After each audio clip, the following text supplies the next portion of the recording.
అవును. ఇద్దరూ కూడా అటు అజిత్ పవార్ కానీ ఇటు షిండే కానీ మా అధినాయకత్వం బీజేపీని అని చెప్పారు. అవును. మేము బీజేపీ అధిష్టానం చెప్పినట్టే నడుచుకుంటామన్నారు. అవును. అలా అన్నారు కాబట్టినే కదా అంత ఘన విజయం ఇచ్చింది ప్రజలు. మామూలు విజయం అది 230 స్థానాలకి పైనంటే కేవలం అవతలాలకు వచ్చిందేనని 50 లోపు స్థానాలు వచ్చినాయి.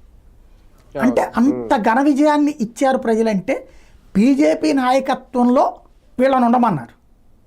అవును. అవును. దాన్ని ఈయన గ్రహించి ఫస్టే బీజేపీ ఎవరిని పెడితే వాళ్ళే సీఎం అని ఉంటే ఇతను శాశ్వతంగా ఒక బలమైనటువంటి వ్యక్తిగా నాయకుడిగా ఉండేవాడు.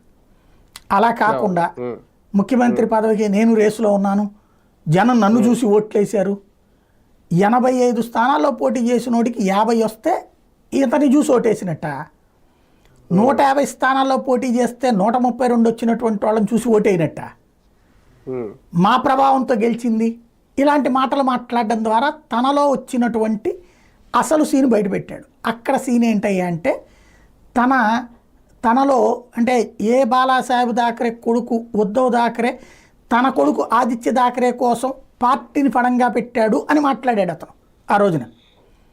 తీరా చూస్తే ఇప్పుడు తన కొడుకు కోసం తను కథ నడిపాడు. ఇక్కడ తన కొడుకుని డిప్యూటీ సీఎం చేయటం, హోంమంత్రిని చేయటం, లేదా